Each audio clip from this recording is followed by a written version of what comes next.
Ndabahaye mwaramutse mwese canke mwiriwe bivanye naho buri umwe aherereye banywanyi mudateba kubana natwe ngaha kuri imbonesha kure igenda ibashikiriza amakuru atosoye abarabana n'umutekano politike ububanyi n'amakungu ndetse n'ubuzima bwa munsi bw'abanyagihugu.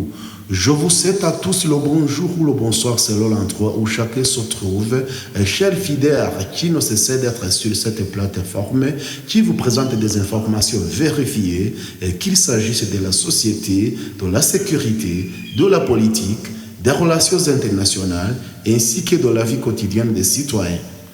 Amakuru aravuga ko igihugu c'Uburundi giherutse kurungika intumwa muri Repubulika ya Demokarasi ya Kongo kugira ngo ziganire n'umuhari wa AFC M23 kugira ngo barikure abasirikare b'u Burundi bafatiwe ku rugamba ndetse banemererwe gutaha mu mahoro abasirikare batarashobora kuva mu misozi miremire ya Uvira.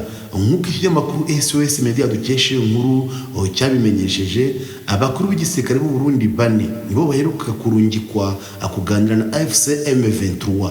Ivyo biganiro vyabereye mu gace ka Ruvungi gaherereye muri teritwari ya Uvira mu ntara ya Kivu y'Epfo. Amakuru avuga ko mu mirwano imaze iminsi ibera muri Kivu y'Epfo hafashwe abasirikare benshi b'abarundi harimo n'ufise ipeti rya koloneli.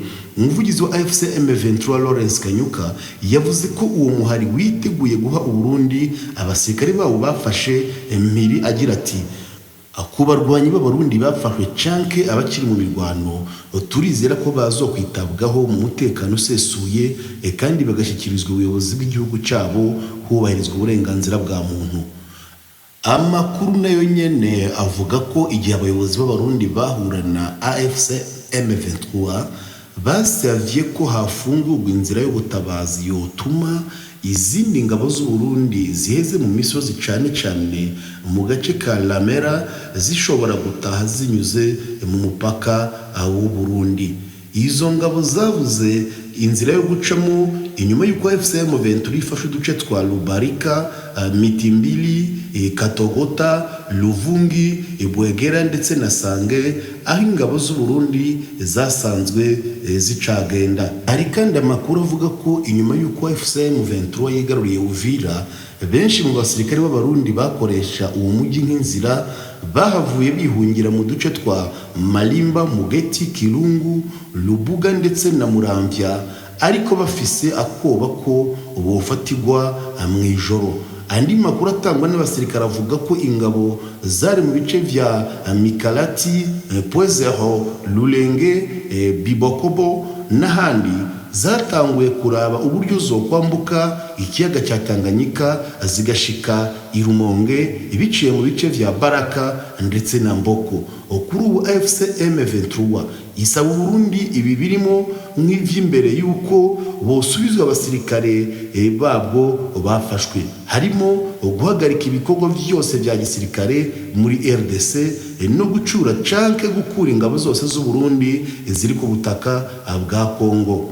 Des informations en provenance du Burundi indiquent que ce pays a récemment envoyé en République démocratique du Congo une délégation chargée de négocier avec le mouvement AFC M23 afin d'obtenir la libération de ces soldats capturés au front et de permettre le retour en sécurité de ceux qui sont restés bloqués dans les montagnes escarpées. Selon SOS Media, 4 hauts responsables de l'armée burundaise se sont rendus pour parler avec l'AFC M23. Les discussions ont eu lieu dans la localité de Luvungi, située dans le territoire d'Uvira, dans la province du Sud Kivu. Les informations indiquent qu'au cours des combats qui se sont poursuivis depuis plusieurs jours dans le Sud Kivu, de nombreux soldats burundais ont été capturés, dont un officier ayant le grade de colonel.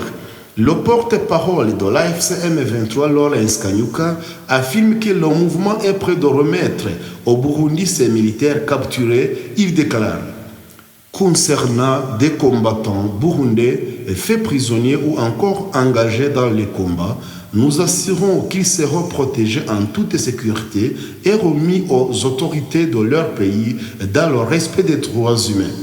Par ailleurs, Il est rapporté que lors de leur rencontre avec la FCM23, les responsables burundais ont demandé l'ouverture d'un corridor humanitaire permettant aux autres troupes burundaises bloquées dans les montagnes, notamment dans la zone de la Mera, de rentrer au pays en passant par la frontière du Burundi.